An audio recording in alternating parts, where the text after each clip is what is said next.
Hello and welcome to Gardening Australia. We've got a full plate of gardening gold for you this week, and I can already tell you can't wait to get stuck in. So let's get to it. Magpies are the quintessential suburban bird, and we're often so familiar with them in our parks and gardens that we barely give them a second thought. Well, today I'm meeting a pair of researchers who have spent years observing these charismatic birds, and their insights are fascinating. I'm visiting this amazing garden. It's on the outskirts of the city, and it is the home of an award-winning horticultural high school project. They're growing incredible produce, and I reckon the gardeners of the future. I'm working in my rain garden, adding a few more plants to complete my seeding circle. And I'm showing you how to keep your garden's colour going beyond summer.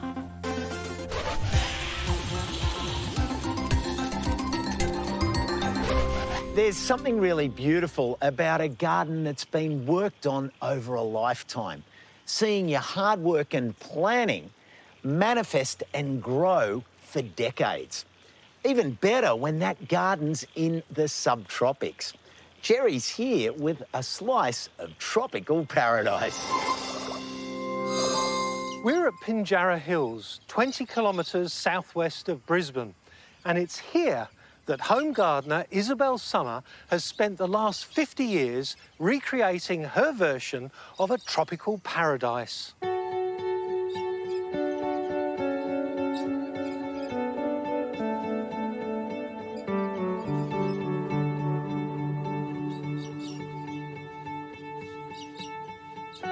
Across 2 hectares, Isabel has a frangipani collection, countless mature subtropical trees, an ornamental lake, an orchard, and scores of subtropical favourites like orchids, bromeliads, tillandsias, philodendrons, and palms.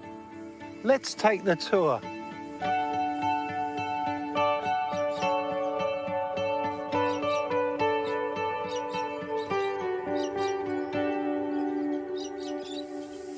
These koalas are magnificent. They're so mature. They've been there quite a while, so... Well, they're loving it. And this one's fruiting. Yes. Oh, wow. It's wonderful. What a magic philodendron. Yes, isn't it great? How old is that? I think it's been there about 40 years. Oh, so, goodness yes, me. yeah. And it looks like you've done a bit of pruning too. It's very happy and healthy. Yes, it would have taken the whole place over if we don't keep an eye on it. Wow, wow, wow. Isn't this a monster? Isn't it beautiful? It is one of my favourite plants, I'd say. I just can't get over this. This is Butt's hybrid. This is a Queensland hybrid. Yes, and I'm sure I bought it at a school fete. I don't know how it ended up at a school fete, but it's great. What I love here is the scale. You've got the size of the plants that suit the scale of your property, and that's a really important technique. Yes, yes. I sort of realised that fairly early on, that you needed to have scale. A single plant got lost very easily. Sure. Garden this size, yes. What a beauty. Isabel, when did your fascination with plants begin? Well, before my first memory, really, but very early, because I grew up in such an idyllic situation on the island of Bougainville, where everything grew so easily. And I was encouraged by being given my own plot of land to grow things when I was about 4. And everything just grew so easily that it was hard to just not get more and more into it. And was your father an influence in this? He was a huge influence because he was obsessed with plants. He grew them for a living, coconuts and cocoa, and he had a big orchid collection, which he just continued to grow and became one of the biggest in the Southern Hemisphere at the time. Wow. Despite leaving the tropics, Isabel's formative years there left her with a desire to recreate the tropical aesthetic. She and her late husband Walter bought this land in 1974.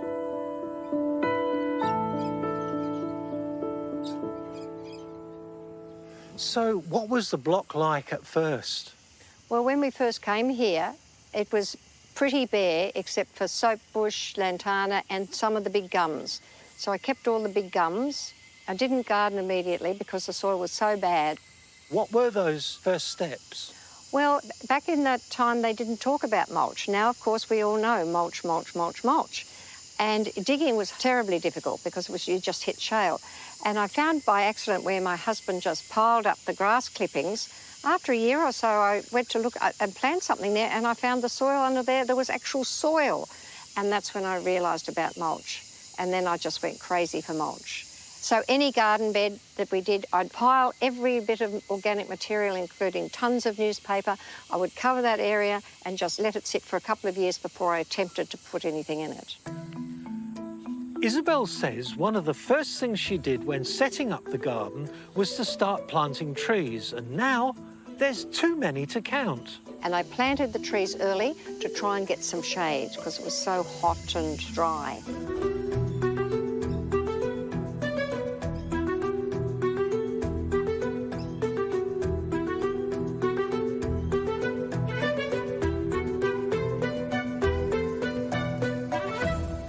I knew we'd get along because one of your favourite trees happens to be one of my favourite trees. Tell us about it. Well, yes, it is one of my favourite trees. And it was interesting the way I got it. Quite by accident, I found it growing in a jam jar on a roadside stall up the Sunshine Coast about 35 years ago.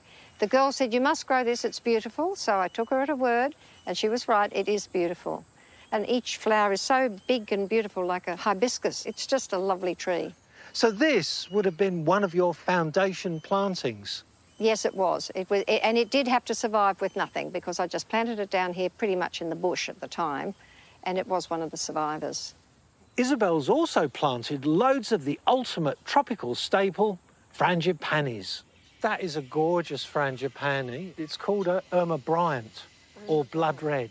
I collected them, and they're all grown from cuttings. So I would grow them from cuttings that either someone I knew had, or if I saw a magnificent specimen, I'd go and knock on the door and say, "May I take a cutting responsibly from the middle of your tree?"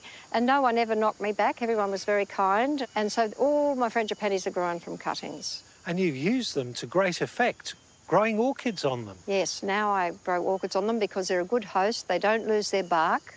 They allow a lot of light through in winter. And so they're really a very good host for orchids. As the daughter of an extreme orchid enthusiast, Isabel has kept the flame alive with various cattleyas and dendrobiums growing mounted on trees and palms throughout the property. What's your favourite way of attaching orchids to the frangipani?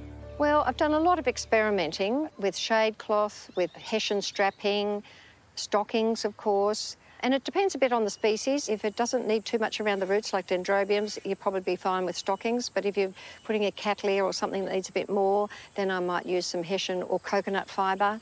So I just experiment and see what I've got at the time and see how they go. Well, they all seem to be doing very well. Isabel grows bromeliads underneath, not only for the tessellated foliage, but because she finds the internal water reservoirs of the bromeliads helps to boost humidity for the orchids as it evaporates. With a garden of this size, Yeah. It's not like a suburban block where you just put it in one or two. The central feature of this garden is the large ornamental lake, which Isabel and her husband built when they first moved in. Was this the natural place to put a lake in? Well, yes. When we came down through the bush, we noticed that the bottom of this gully was always damp.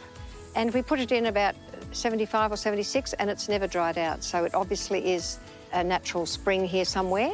And this is the start of one of the local creeks. What about this tree? Was that already here? No, that was a failed house plant because I couldn't bear to throw anything out. It had about 6 leaves on it, and I thought, I'll stick you down in the gully too, and if you die, that's fair enough. And that's what happened. And it's thriving. It's thriving. How about the hut? Well, the hut I built sometime later, once the garden had made it this far, just as a nice place to view the lake and enjoy the ambience. And it's a nod to my childhood. It's a thatch bamboo hut, which was what I grew up in, so it just seemed to work. And there's even a space dedicated to encouraging budding gardeners. OK, Max, we're going to plant some beans today. Including Isabel's youngest grandson, Max. We'll dig a little hole, get down so you can see it. Pop it in, you pop one in. And do you want to water them in? Yeah. nice and gently. Now we'll just wait for them to grow.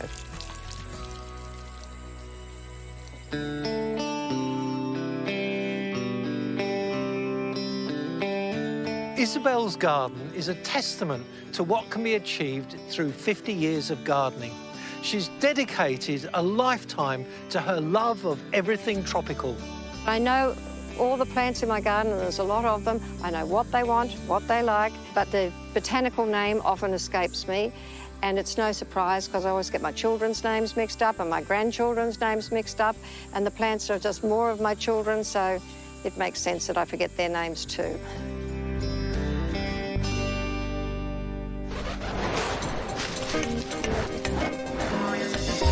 What is a bulbil?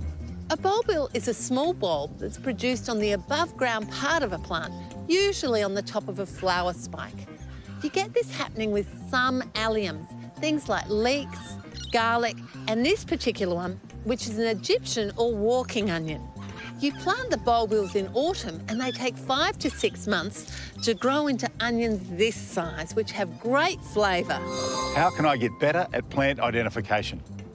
Plant recognition is a skill that anyone can learn, but it does take practice and a whole lot of time.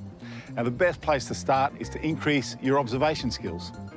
While many plants are classified by the flower, they aren't always flowering, and you can learn a lot by looking at the leaves. Is a leaf round, curved, palm-shaped or spear-shaped? Is the surface smooth, hairy, shiny or rough? Are the edges lobed, serrated, wavy or straight? The more you notice about your leaf, the better you'll be at determining what the plant is. So, turn over a new leaf and give it a go.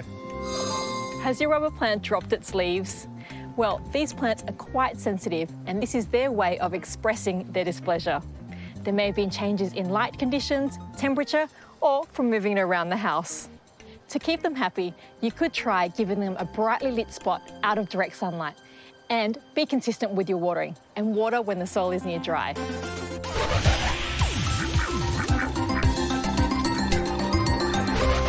This week is National Bird Week. Right around the country, we're getting involved with the backyard bird count. A chance to get to know those friends that share our backyards with us. And there aren't many birds more popular in Australia than the magpie. They're smart and chock-a-block full of personality.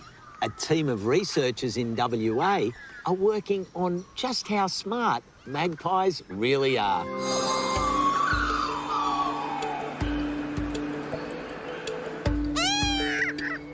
It's a call that's so familiar. For a lot of us, the song of the magpie is the first sound we hear when we wake up. For a bird that is such a familiar sight and sound in our gardens, most of us probably don't know much about magpies, other than their intelligence and their fearless swooping during breeding season. Behavioural ecologist Mandy Ridley is an associate professor at the University of Western Australia. Over the last decade, Mandy and a succession of her students have made it their mission to research local magpie populations. And their findings are fascinating. Magpies seem really smart. Is that the case? Yeah, I mean, they're really interactive and they're really curious, but they also solve problems really quickly. If you spend time walking in a park with a magpie group, you can see them figuring things out. What are the objectives of your research? I guess my initial interest was they're a group living species, and I think that's really fascinating. Why do you live in a group? A lot of bird species, they live in pairs for the breeding season and then they just live alone. And so when I first came to Perth and I saw these beautifully tame magpie groups, I guess, just wandering around, kind of asking to be researched because they're not afraid of people, and that's a huge advantage if you want to do research. Are all the magpies around the country the same species, or are there different subspecies? No, there's quite a few subspecies. There's 8 different subspecies, and the one we work with here in southern Western Australia is called Gymnorina tybeson dorsalis. And it is the only subspecies of all of them that lives in cooperative groups year-round. The rings are for individual identification. So we have one metal ring, which is a unique number, I guess like a license plate number for the bird. That means that we definitely know who that bird is. And then we give them a couple of colours so that every magpie has a unique colour combination. That means when we look at them through binoculars, we can say, well, that's definitely that bird. And the rings are very small. They're very low weight ring, less than a gram, and so it's not a weight issue to put them on the birds. Spending so much time with these birds, do you recognise them as individuals? Yeah, definitely, we do. Magpies are wonderfully interactive. They have these really standout personalities. So some magpies we have, for example, in one of our campus groups here, he will just run up to us and just stare at us, and we know that it's him. We don't have to look at his rings, you know, and he'll give us, I guess, little cues that he wants us to interact with him. He'll come up, and if we don't say hello, he'll go. You know, he's like really wants to interact with us. Yeah, and cloud cover. Grace Blackburn is a PhD candidate working on Mandy's team. I definitely spend more time with these guys than I do with my own family. I see them pretty much every morning, and they always come running up to me, which is very nice. It's very sweet. So yes, I do love these guys a lot. The experiment I'm doing is looking at associative learning. So it basically tests an individual's ability to associate a colour cue with a food reward and looks at how long it takes for that bird to learn that association. From this cognitive test, I hope to be able to get measures of the associative learning score of different individuals, which is basically how well they can associate different cues from the environment together. And from that, I really hope to see if individuals who have higher associative learning scores or are more cognitively adept are better at responding to anthropogenic or man-made stresses. And any findings you can share with us? Yeah, so I've actually just submitted a paper, which is very exciting, finding that birds who do have a higher cognition are better able to maintain their normal anti-predator response during noise. So they're better able to respond to the sound of an alarm cue of another magpie when noise is present if they're more intelligent. I noticed that you were feeding the birds as part of the experiment. Now, obviously, this is not something that we would normally encourage people to do at home. Yeah, so I'm feeding them obviously in a very controlled setting, trying not to feed them more than is absolutely necessary, and we do use it as a food reward for our cognitive tasks. We need to motivate them somehow into doing these tests, but we do have licenses. We are licensed to feed them, and we also have animal ethics approval, so we have a lot of things that allow us to do this, and we don't encourage people to do it at home. I think research like this, looking at anthropogenic stresses, is really important in understanding how humans are affecting the wildlife around us, because obviously human population is ever increasing, urbanisation is expanding, so it's really important that we have a keen understanding of all the ways in which we're affecting wildlife. Are the local magpie populations generally doing well? No, and this is something I really feel quite passionate about, because I think a lot of people perceive the magpies as being a really common species, because they've adapted so well to our modified landscapes, and they assume they're one of the birds that are really successful and do well, but they're really not. First of all, magpies are long-lived, so the magpies that you see, you might have been seeing for 20 years. And the crucial metric is the number of young that survive to become reproductive adults. And that's where our magpies are failing. And they're failing because of stresses of the urban environment. This is a species that I think is one that you would call experiencing a silent decline. It's not as obvious yet because those adults are still alive, but once those older adults start to die, we're not going to have enough young replacing them. What can we do to support magpies in urban environments, and particularly in home gardens? So I think it's really important for magpies to have some good areas of shade. When it gets really hot, they desperately seek these areas because it's easier for them to offload heat. And also in these areas of shade, they can more easily forage because the soil's not as hard-packed. It's much more easy for them to find food. They listen for subterranean prey, and when they hear it moving underground, they have exceptional hearing. They'll pause and then they'll start to dig down into the ground, so they eat a lot of subterranean prey, but they also pick up just prey off the leaves. I guess this is a foraging type we would call gleaning. They'll pick up moths, grasshoppers, anything that's just running about. When the termites emerge, they'll have a feast on the termites. With water, we recommend just shallow bowls of water because we don't want anything that's going to cause drowning. And we have seen some get in trouble in deeper water troughs, so nice, safe little trays of water. Magpies have always been a constant for me, having been a suburban gardener for much of my life. And I was alarmed to find out that they're much more vulnerable than I previously thought.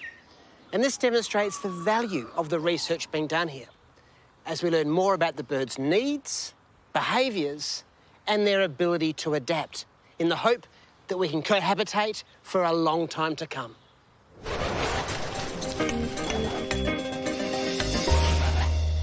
Fruit trees benefit from nutrient-rich soil and a healthy population of pollinators. Some plants, like comfrey, can be companion plants and can do both of these jobs.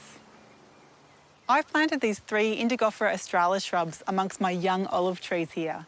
They're native legumes that form a close relationship with some soil bacteria that help fix nitrogen, converting it from the atmosphere into a form that the plants can use, and eventually adding more of it to the soil. The lovely sprays of pink-purple flowers from late winter into spring also provide nectar and pollen for a range of insects, including native bees and wasps. They have a wild, informal shape, which can be quite gorgeous. However, you can also tip prune them after flowering to keep them bushier. These are also a great choice for cool climates as they're very hardy.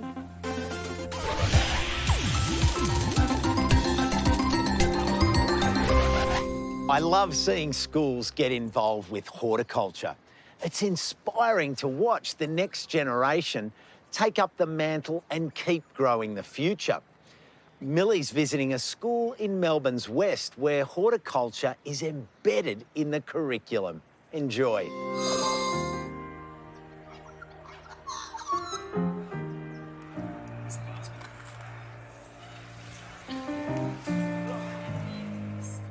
It's not often you come across something like this in the middle of the city. This is Footscray High School's The Farm, and it is a place of award-winning gardens and programs. And I know you're going to want to join me as I find out what they're growing. Jamie, this is stacks of food. Yes. What happens to it from here? Most of the time, students take a lot of it home. We also give it to staff, anybody who wants it, really. And we also give it to our canteen sometimes because they make food with it. Yeah, nice. Yeah. And I see the scales. Do you, weigh it? Is there, do you have a record of what you grow? Yes, so we have a spreadsheet and we're recording all the weight of the produce that we grow here. So far, we're at 160 kilos. Oh, wow. Going strong for the year. And so do you take stuff home yourself? Of course. I've been taking a lot of zucchinis home, running out of ideas of what to do with them. Well, it's such an impressive haul, and I imagine that it makes, it's great for all of you guys, but it must be nice to let other people go home with your beautiful produce too. Yeah, given to other people. Fills your soul. What we're going to start with is the Angophora, and this is a prime example of how you tell an Angophora from a Corymbia or a eucalyptus. Jack Dunstan, a former Footscray High student turned teacher, runs the course at the school's Sustainability Centre, otherwise known as The Farm. It's an acre site. We're in the industrial west of Footscray, west of Melbourne, and it's dedicated to horticulture. So it was set up in the 80s as a space for students from the west to come to learn, the fundamental skills of gardening. So you'll see that all the gardens here have been established over 45 years by students. So quite a unique thing for a school in an inner city suburb to have a space that's just dedicated towards horticulture. Yeah.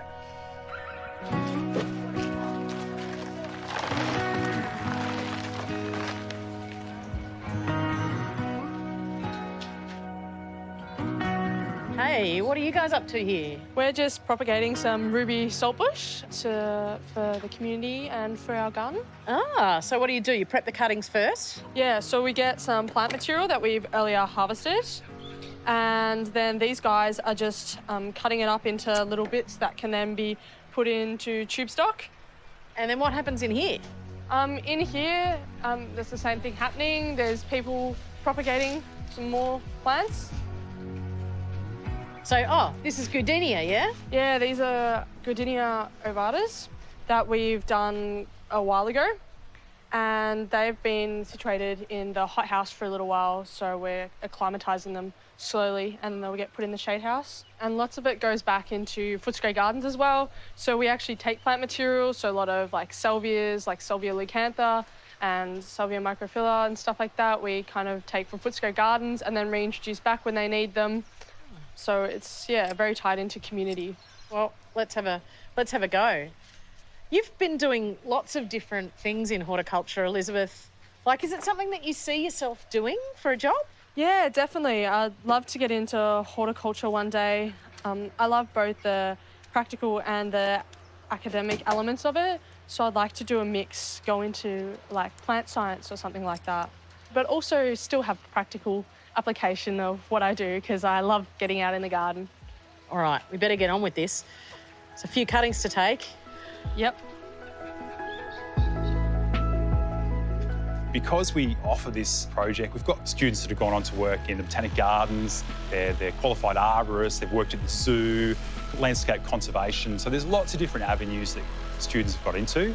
And through offering, you know, a program that allows students to connect with lots of different aspects of horticulture, you know, it's a really, really nice thing. Welcome to the hydroponic. Yeah, do you show me? Oh, this is fantastic. You've got so much going on here, but this looks pretty high-tech. Yeah, it's a bit of new age technology on the farm, so we use it to try and conserve as much space and get as much out of the area as we can. In the city, I guess that's something that everyone's considering. They look pretty healthy. I'll be proud of these. Yeah, no, they look pretty impressive. They're something you'd be happy to see in the supermarket. We've got 125 lettuces growing, so that's a very efficient use of our space. And so what's happening with this system is we've got water from that drum running all the way along up to those pipes down at the end, and it just moves the nutrients through the plants, and their roots are sitting in the water. Within are all combined together here and all knocked together, absorbing the nutrients. So how long does it take to get a mature crop out of this? Well, here is a lot more efficient than using a basic garden bed due to the usual cos lettuce would take about 11 weeks in a garden bed and would require more maintenance, where this you can kind of leave it to its own devices and it'd take about 8 weeks to be produced. Yeah, it's such an interesting way to grow, and I imagine like you get to watch the plants so intimately too. You must learn a lot about them. Yeah, for sure. Watching them grow is incredibly important for us, especially when it comes to our learning. Watching the stages of development in plants is part of our learning. So it's really great to have them here and being able to actually see them grow.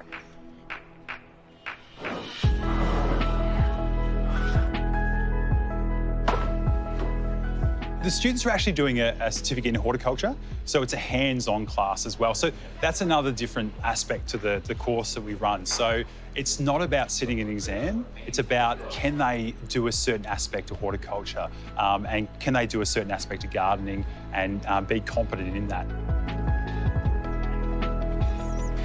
Ollie, this is such a great setup. Yeah, it's pretty good. Yeah, beautiful wall of tools. And I hear you're the guy that everyone comes to when something goes wrong. It tends to end up like that. And how did that happen? Just started doing a bit of work here for Jack, and then it just led to me doing horticulture here as a subject and coming over on Thursdays and doing work. And you do a lot of the maintenance around the property too. Is that right? It's you guys who have to look after the place? Yeah, us students, I get to do a bit more than other students because of my extra time here. And so what sort of tasks do you do when you're looking after the place? Mow, whippersnip, fix it, tools, hand equipment, that kind of just basic little bits and bobs around. And is horticulture something that you think will be part of your future when you leave school? Definitely, yeah. So what do you want to do? Arboriculture. Right. Yeah, I want to climb trees. That'd be good fun. Why not? Yeah, exactly. I mean, you must feel proud of this achievement that you've all, I mean, you've done it, but you've all done it together, all of the different students that have come through since you took the program over. Yeah, I am really proud, and I kind of see it as a custodian of the space to make sure it goes into the future. And I think the students do as well.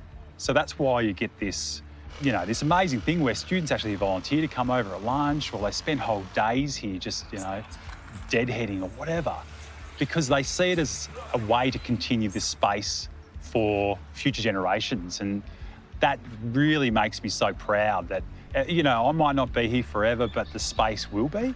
And that's a really comforting thing.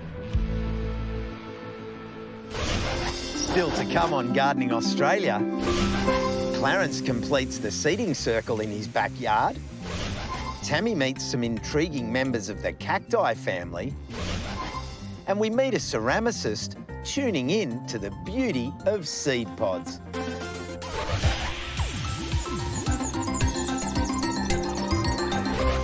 Many of us would be planning, prepping and planting now for some summer colour. But what happens when the summer fades? Does that mean the colour has to fade too? Well, not according to Jane.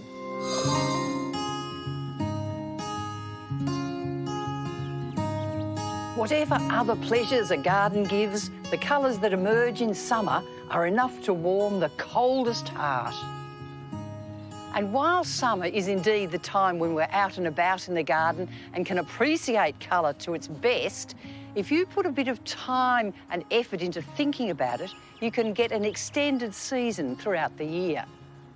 A great place to start is choosing a nice sunny spot, well drained, and then a good selection of perennial plants. Now, perennials usually form lovely clumps. I really like simple things like the daisies, good old Marguerite daisies, except this is not as simple as you would expect because it's got a name like agriranthemum. Now, I just know it as a Marguerite daisy. When it finishes flowering, give it a bit of a chop back and you'll find that the flowers will keep coming, and they're great fun. For a bit of height in the garden, what about a digitalis or the foxglove? You can see this is going to have a glorious pink spike of flowers. Wonderful plants to give you height at the back of the perennial bed. Now, to fill in the gaps, you can have things like this. This is limonium or the status, and it's a beauty. It's an everlasting type of thing. Goes on and on for ages. The little geum is a beauty. It fills in. Lots of these perennial plants are good filler-inners. And this is an armeria. That forms a lovely little mound, like a little cushion, and these pink flowers that stand above it are really good. Deadhead, so you get more coming up. And I love this one for fragrance. That's the old carnation or the dianthus. And it really does have a wonderful smell.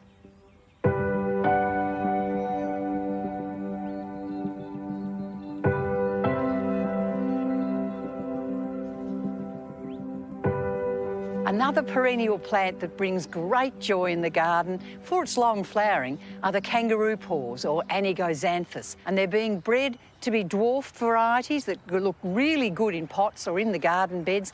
And the beauty is the range of colours. They're extraordinary, oranges, yellows, reds, and look at this one. This is that beautiful one from Western Australia, of course, and that's the green and red one. Absolutely a magnificent kangaroo paw. And a small tip is to deadhead them. When you see the flowers finishing and looking a bit brown, just trim the stem right down into the base. Don't leave a little stumpy bit at the bottom. Try to trim as deep as you can go. Throw that away and you'll find that the plant will have more and more flowers. Put it in the sun, give it plenty of moisture, and you'll find these kangaroo paws will give you a blitz of colour. You can't go past that old favourite, the rose. And again, it's the deadheading that makes all the difference. Once the petals have fallen off, snip that little bit off and you'll find that all the energy goes back into the plant and hence more blooms. Planting annuals is the easiest way to add colour to the garden all year round. If you're planting from seed, there might be a precise time of the year that you have to aim for, but with more advanced seedlings, you're pretty safe popping them in at any time. And seedlings are really easy to get started. Just a little bit of liquid fertiliser occasionally, lots of sun and plenty of water. Now, some people think that seedlings, the colour can be a little bit sort of brash and a bit too vibrant. I rather like them. I like the oranges and yellows. They are a cheery thing to have in any garden. To get a longer flowering time, you just need to nip out some of those initial flowers, and by doing that, the plant will become more bushy and have more stems on which more flowers will grow. And while you're thinking about colour in the garden, don't forget about the vegetables because they can always provide a bit of colour. Mainly green, but have a look at this. This is this rainbow chard, and look at that. Lovely yellows and reds and oranges in the stems. Gorgeous and beaut to eat too. It goes on and on, the rainbow chard. I love a few herbs around because they're beautiful. The oregano, the thymes, they give a bit of green and lushness, and of course the curly parsley is terrific. Now, you think about vegetables, I think always of lettuces and things like the red oak leaf lettuce. Look at that. That is a beautiful red, deep colour. And the mizuna, another good one, peppery taste and rather good in a salad, dead easy to grow.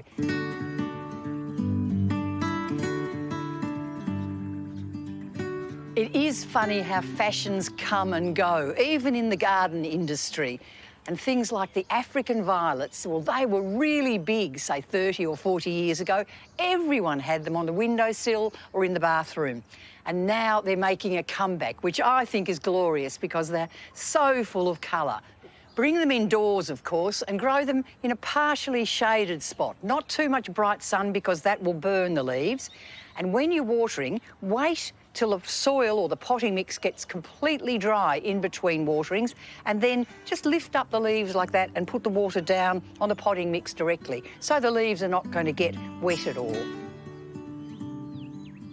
For colour in your garden over a long period of time, take a breath, do some planning, and with some of these suggestions, you'll have a colour machine happening in no time.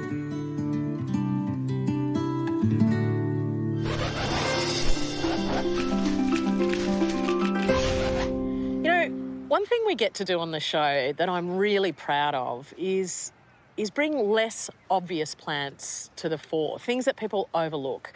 I'm really curious, what do you think is a really underrated plant, Jerry, that we should be using more? Oh, I've got a really good one, goldenrod. I used to grow it in England, and it flowers once at the end of autumn. Easily forgettable. But in the subtropics, this cool temperate plant flowers all year round. And not only is it beautiful, you can get sterile varieties which are not weedy, and it's brilliant for bringing in pollinators into the garden. And I discovered an undescribed species of wasp in my own back garden by growing an underrated plant. Oh, amazing. How about you, Josh? Have you got a little discovery like that? Well, I reckon goldenrod's a ripper. I haven't grown it in years, but also quite common plants can be underrated, and I'm thinking of Mexican sage or Salvia leucantha, which I grow lots of in my garden, and it's beautiful for a start, but also it's great for bringing around honey eaters for most of the year. You know, there's different forms, different heights, different flower colours, and it's one of those plants that once you've got, you can divide up and share, and there's lots of those common plants that are absolute keepers, and we shouldn't forget about them. Yeah. How about you, Millie? It's so true. I was once giving a talk and I showed a slide of this plant and this little hedge I'd planted, and someone yelled across the room, "The people of your town will hate you." And I thought, oh my gosh, like this is a local plant. It occurs naturally just near my house. But that person had this relationship with a plant that popped up in the paddock or it came up in the garden where you didn't want it. Whereas I'm trying to develop this new relationship with this plant where it's a really useful, gardenable thing. So I reckon those wonderful underrated plants are actually everywhere and are yet to be trialled and gardened. What's the best way to water pot plants? Well, ultimately, that depends on the type of plant and the pot, because different types of plants have different water requirements, so it's worth considering this before you next water them. Mint doesn't like to dry out, so you can simply have it in a sealed outer pot or a saucer of water. Succulents and cacti, on the other hand, don't like to get wet feet, so water them infrequently and never have them standing in a saucer of water. African violets don't like cold water, so use room temperature water and never have them standing in a saucer of water. So either elevate them out of the saucer or let them drain completely between waterings. Finally, indoor plants. They need to dry out between waterings so they don't get wet feet, but they also need to be properly wet throughout their root ball. One of the best ways to do that is fill your laundry sink with water and simply submerge the pot into the water and hold it there until the air bubbles stop coming out of the dry soil. Then let it drain completely and put it back in its cover pot.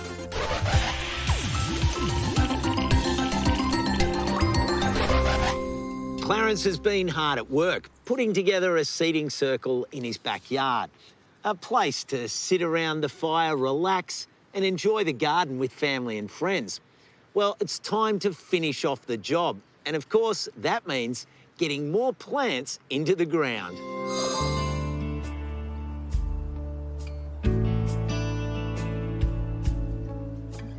I've been working on transforming this part of my garden over the last few years. After heavy rains, it often floods, so rather than work against nature, I thought I'd work with it and develop this rain garden. Things like this river mint, they are loving having their feet wet. A lot of the plants that are put in here are doing the perfect job of filtering water. The rain garden is slowing the water down. Cinnamon lilies, they love it. They don't call them swamp lilies for nothing. Behind it in the raised beds, things like the leptospermum. It's really enjoying being here. It's looking really lush at the moment. Both of these are really adaptable species and perfect for any rain garden. I've recently finished the last of the paths and everything is looking great. I've just got one garden bed to go and this is it. I'm using a fairly basic landscaping technique to ensure that the roots of vulnerable species don't stay wet for too long. I've gently mounted up this bed and I've also added quite a bit of sand to the mix so that the rain that does fall on this bed drains away freely and quickly. Now, this is really important to some of the feature plant species, like the grass trees. Now, this one I originally planted, and it's doing really well. So, I'm going to give it some company. The mounting also works to embed the seating circle, which can be enhanced with more plantings.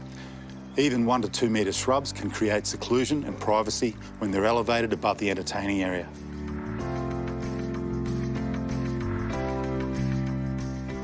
Now, the hardest thing about any new garden bed is trying to pick out your plants. But I pretty much want to match with what's already here in the rain garden, match it in this bed. Got a few waratahs, but for now, pride of place right at the top of the hill is this lovely grevillea. It'll get to a decent size. It'll still allow a bit of an understory. By and large, this is the fun part of any new bed, is actually putting them in the ground. This is Billy Buttons, one of my favourites. A great plant with a gorgeous flower. Had a couple of these in the lower beds right next to the rain garden. They did not like having wet feet, so I'm hoping that this bed is going to be a little bit better outcome for my Billy Buttons. You reckon, mate? Put a couple more in. Okay. Not all birds and insects like nectar from flowers. They also eat grass seed, native grasses in particular. I've got a few wallaby and kangaroo grass. Got quite a few. I can fill a fair bit of space. And this time around, I've got a bit of a help.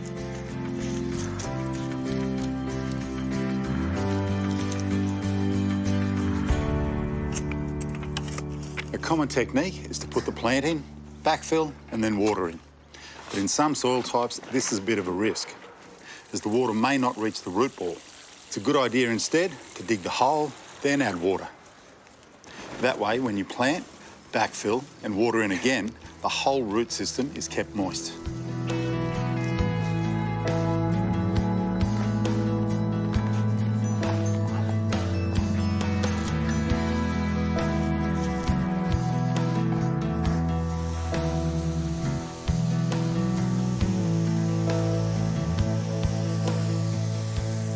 No garden is ever complete, but this bed is one more step in completing this circle. And it's a great place to relax by the fire and enjoy the fruits of my labours.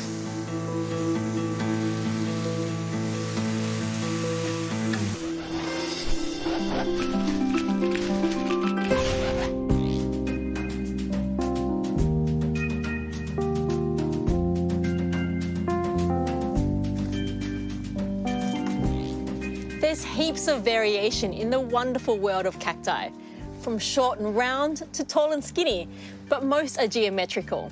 Sometimes, though, they can start developing weird-looking growths, and these are caused by mutations. Just like this pachyphytum here. So you can see it's got a flattened stem and the foliage sits on top, kind of like a weird-looking tree. These shapes are called crests. This one looks different, but it's actually another example of a crested cactus. This is blue myrtle cactus, and it's got this fan-like growth on top of its body. Or they can be monsters, just like on the Ceres peruvianus, where this sort of distorted growth, but I think it's quite attractive. If you're looking for monsters, look for the name monstrose in the cultivar. That's a dead giveaway that you've got a monster. And here are two more examples of monstrose cacti.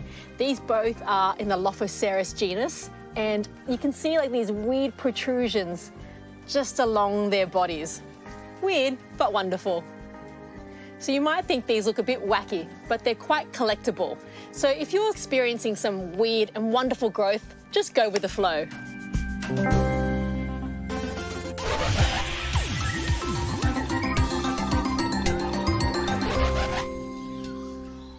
I love art, particularly when it reflects the beauty in the natural world all around us. And you can see why. There's so much to be inspired by in this place. Our next story is with an artist who's mirroring the beautiful and intricate forms of seed pods in her ceramic works.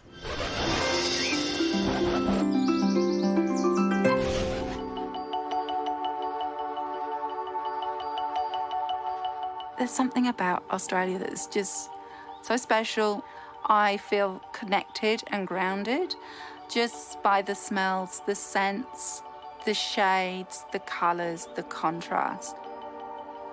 I find the shapes, the forms are unique.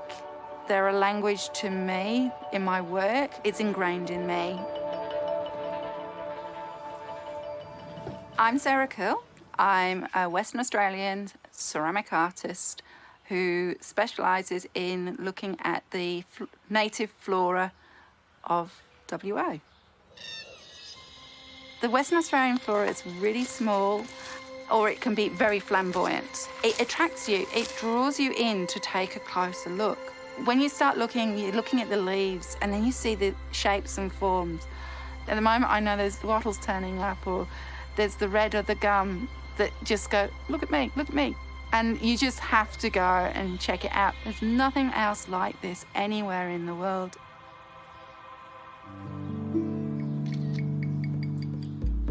I spent my childhood in the Cotswolds, a typical idyllic English lifestyle. There was an after-school activity. It was the ceramic studio where you could go and make with clay. And I just fell in love with it. For me, it's like clay is my paper, my tools are my pen. It's where I am the most creative and the way my brain thinks. I think 3D. I am always visualising things and seeing things, not one angle, every angle. And it was just a passion that started. And then I selected which university I wanted to go to. I didn't get my choice that year, so I decided to have a gap year. So I travelled around Australia on my own. I fell in love with the open space that's here. I love the wildness and the wilderness of Western Australia, the colours and the contrasts. As a European, it's grey and dull over there. In Australia, there's a brightness that you don't realise and a vividness that the colours just stand out to an intensity that is just magic. So as an artist, there's a colour canvas that you just want to play with. And I just took photos, absorbed. And this then, when I went back and lifted up my portfolio, started speaking through, that carried me on, which meant I got to the university I really wanted to go to. I learned industrial techniques as well as traditional craft techniques. So I have a really good understanding of both. They always sort of got you learning to think, make connections, think about things, and it's now connection through seedpods. So there's certain underlying currents that always follow through my work all the way through. Freshly graduated, I returned to Australia with my sister. I did after-school teaching at Prestigia Potters, and I taught there for about 5 years. So in 2004, I met my husband and he discovered I was handy with tools, which is really purposeful because he had recently bought this beautiful home that we live in now, and we have a passion for renovating, so we upcycle, reuse, to the point that this studio is our handiwork. We built the studio out of recycled materials from the original house because the timbers are so beautiful. I'm very much an outdoorsy person. I naturally wanted to spend time in the bush, understanding my environment, the new plants. They were so strange to me, and it was understanding that different seed pod produced that plant. And that for me, as I go in, I saw them as vessels as a designer. It's the training that's been brought into me to know it contains, how it contains, looking at textures, forms. And those are all the important things that drive my own ceramic practice. My aim with my work is to capture that moment where a bushfire has just gone through. That's the intensity I want to get conveyed in my work. The scorching stuff is the shock, the horror we don't want, but the gentle, quiet, smouldering fire of the bush is what I'm looking for, and that's the black and white for me, where the black of the bank shears happen and the white of the ash where the leaf litter has been burnt.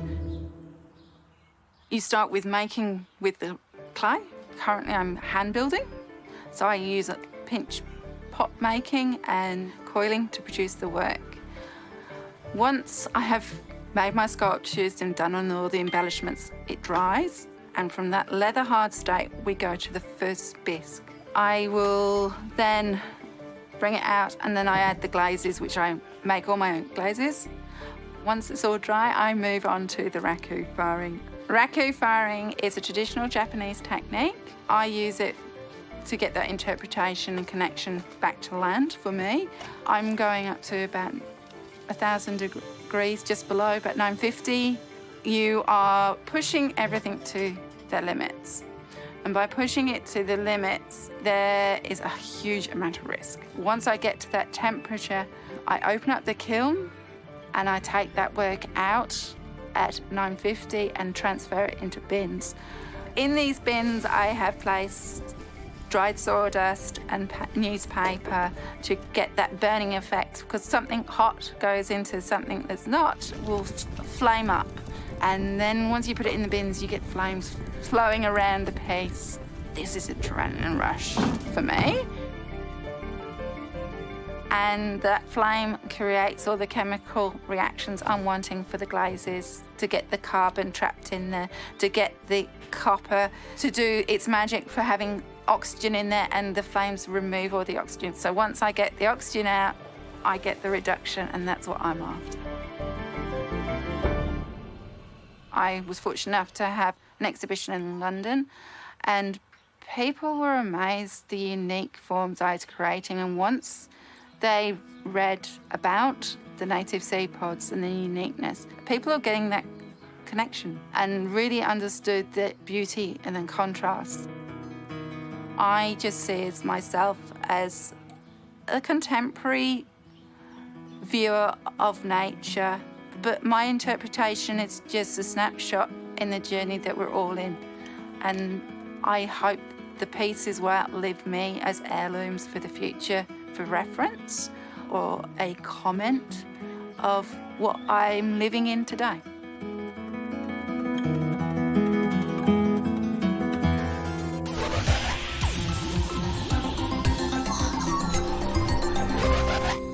There's no stopping now, gardeners. Foot on the pedal. We're heading full throttle into your next batch of jobs for the weekend. In cool areas, now the weather's warming up, you can top up your mulch.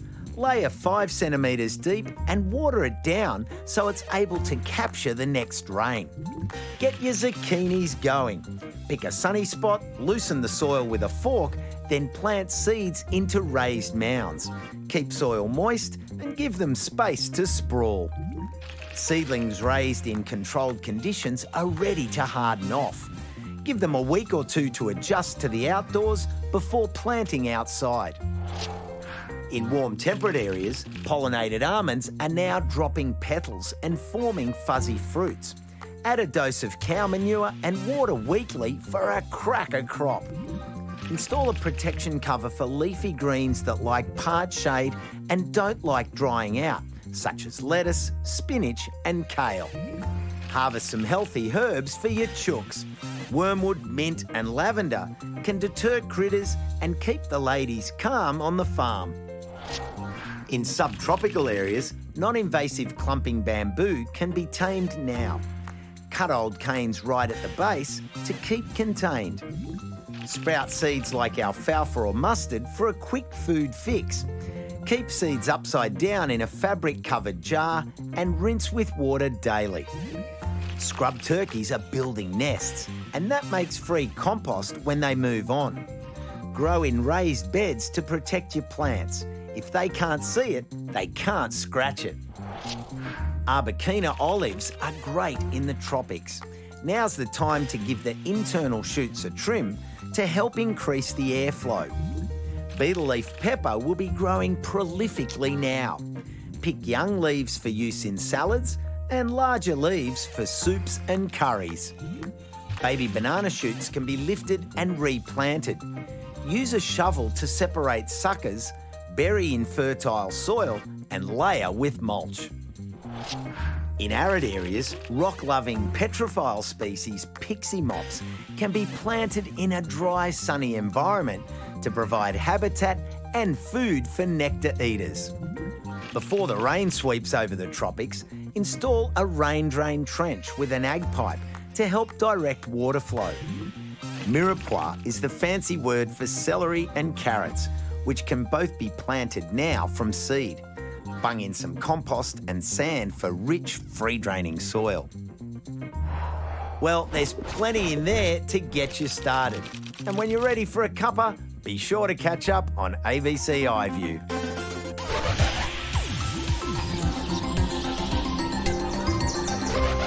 Well, that's it. We're done and dusted for another week. But we've got so much more lined up for you next time. I already know you're gonna love it. Take a look. Our gardens are an opportunity. They're part of a wider context. And how they relate to the surrounding landscape depends on the plant and material choices that we make. I'll show you a garden where these decisions have been a priority. And the result is absolutely stunning. I'm learning how to grow some unusual, cool climate berries that you probably haven't heard of, hasscaps. And we meet a teenager who's serious about her indoor growing. It's just really refreshing being able to wake up every morning, turn the lights on, and you're surrounded in like a little jungle-like atmosphere.